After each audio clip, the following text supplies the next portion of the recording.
Onlar jim yurak gapiradi, otam degan so'z ko'ngilni yorardi.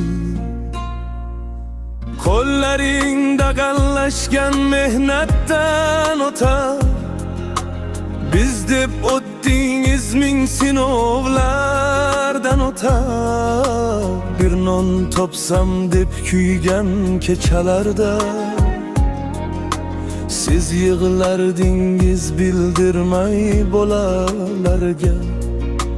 Men bilmagan dardingni ichga yutgansiz, kulib turib ko'p armonni unutgansiz.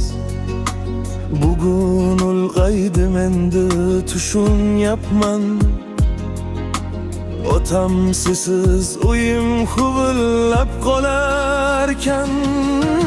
Otam bir duo qiling men uchun yana, yo'llarim qorong'u bo'lsa ham mayli. Siz bor ekansiz sinmaydi bu bola, dunyoda otadek inson yo'q asli. Otam ovozingiz sog'indim juda, bir chaqirsangiz yuguraman darhol.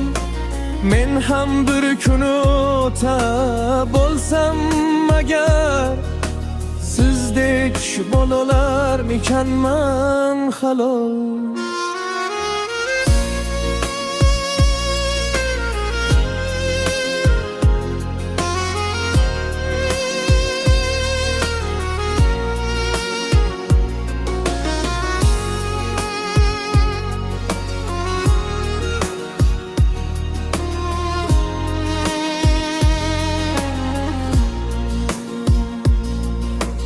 Yelkangizda tog'dek tashvishlar edi, bizni deb yuragingiz charchar edi. Men esa yosh edim, anlamadim hech, otamning qadri bilinarkan kech.